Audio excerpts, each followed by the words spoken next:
Do not attempt to repeat or reenact anything in this report. This video is strictly for education and entertainment purposes.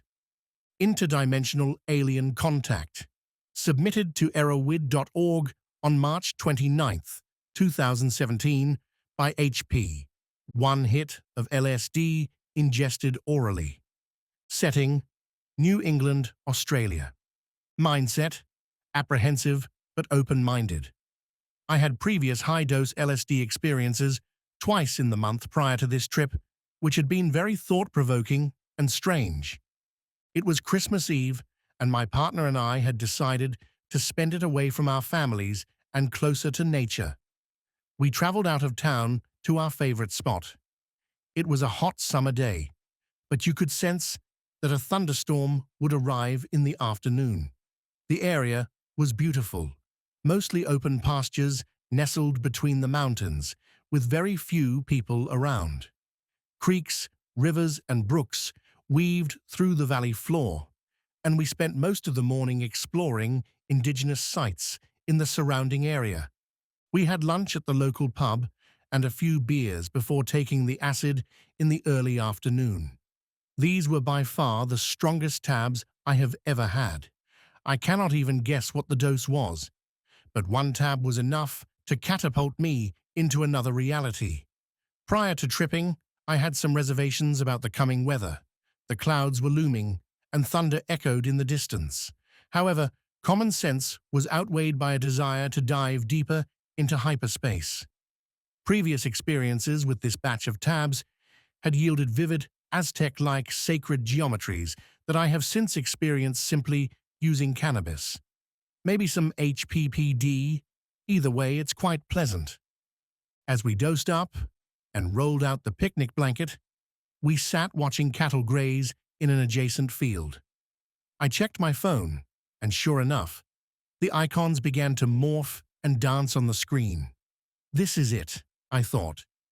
As the trip really started to accelerate, I felt I was heading into alien unknown territory. It was at this point that the storm began. A light rain fell. For the most part, it was pleasant, but as the acid kept increasing in intensity, the rain became more of a menace. Eventually, the rain picked up, and we, having no shelter besides a small tent, decided to sit in the car and wait it out. Hardly an ideal place to trip. We sat in the car and watched the cattle, unfazed by the storm. I had hoped that the storm would pass, and we would be able to sit outside, as the damp air and hot weather had made the car somewhat of a sauna. However, the rain intensified. I sat there thinking, here they come, feeling as though a presence was breaking through reality to try and make contact. My visuals were, at first, closed eye only. Small black squares began to appear and spin rapidly, forming complex geometric patterns. They seemed to invite me to follow them, but I refused, instead focusing on other things to steer the closed-eye visuals. Failing to shake the black squares, I opened my eyes and stared at the rain falling on the windshield. The rain slowly became overtaken by the pattern, a common experience we had both had, staring at our bathroom wall while tripping. The pattern, a cobweb-like image that becomes apparent, particularly on textured surfaces, on moderate LSD doses. It appears to spread centrally from the visual field in a T-shaped configuration. Prolonged focusing on the pattern tends to increase its intensity, and slowly it spreads to fill the visual field and interact with the surrounding environment. The pattern, for me, is associated with information being transferred. At this point, I was seeing the pattern. Then those little black squares appeared in the raindrops, aligning themselves along the vertices of the pattern. My partner enjoyed watching the cows, while I fought back a complete breakdown of my reality. I knew the experience was becoming too intense to resist, so I decided to go with it. After a while, I felt the intensity drop slightly and became more comfortable with my headspace. The pattern persisted, but the pulling sensation from the squares had stopped. They seemed to have retreated. By now, the body high was intense. I felt hot and thirsty, and my whole body felt like it was glowing. We had been tripping for about an hour or two, so we decided to smoke a joint at what we estimated was the peak of the experience. Previous experiments with joints and acid had resulted in an electrified feeling, synesthesia, color splitting, and increased 3D open-eyed visuals. We were keen to replicate these effects and observe them in more detail. The rain was still pouring, but the car was uncomfortable, so we donned the most rain-proof clothing we had, none of which, except for one raincoat, was actually waterproof.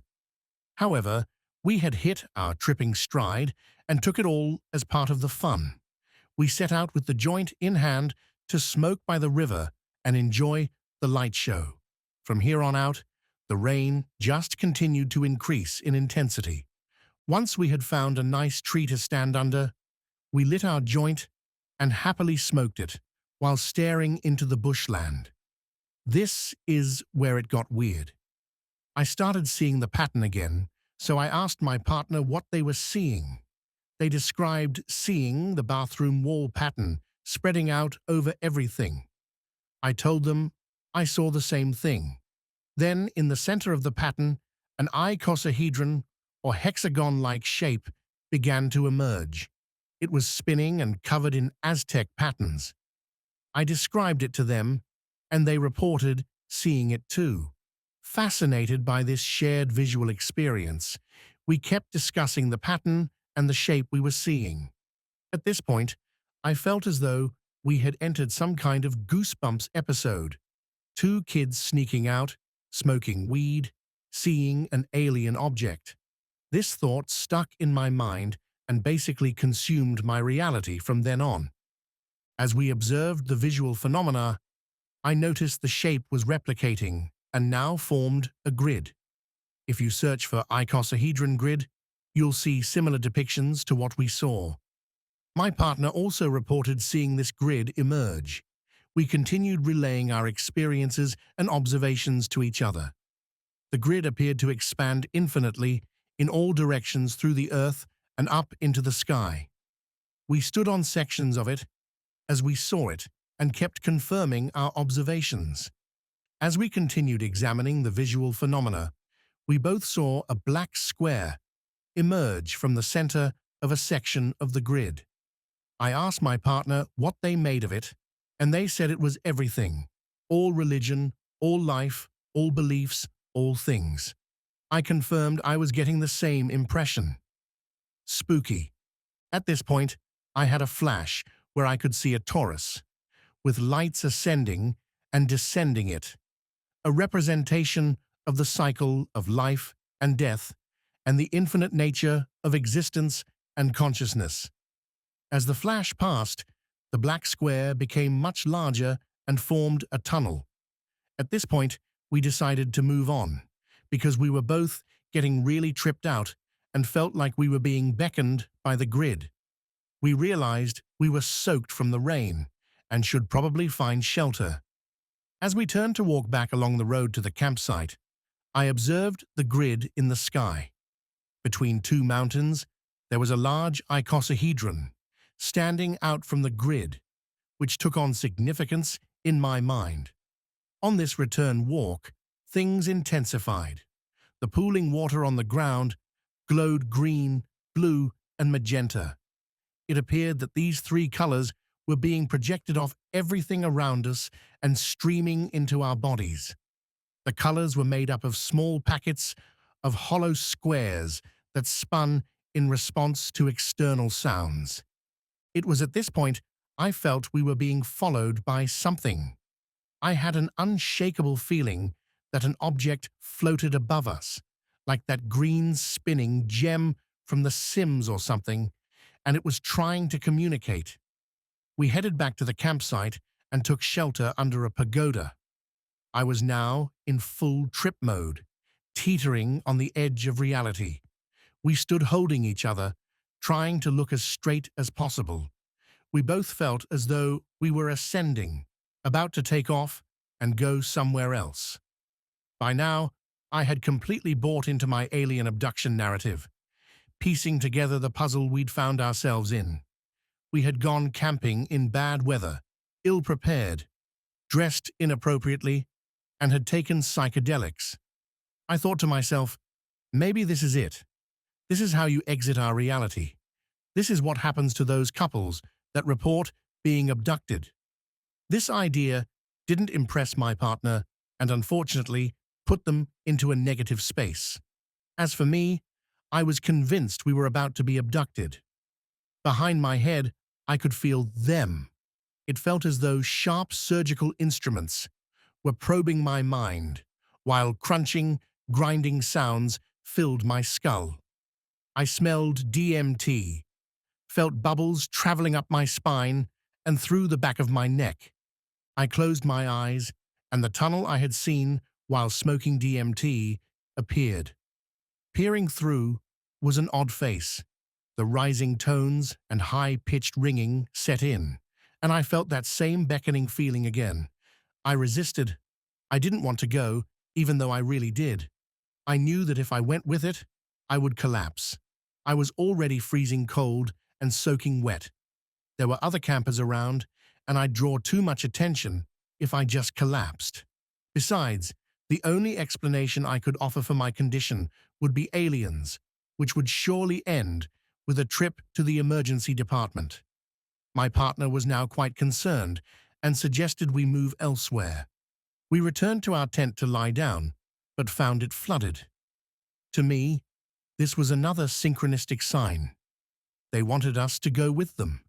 My partner, despite being scared, as they later told me, handled it really well. We ended up back in the car, in our underwear, drying ourselves and trying to survive. In the car, I continued to have incredible visions of the grid, of eternity, of life, death, and rebirth. Eventually, after nearly 8 hours of insanity, I felt able to sleep. So when the rain stopped, we went back to the tent and began the long spiral back to Earth.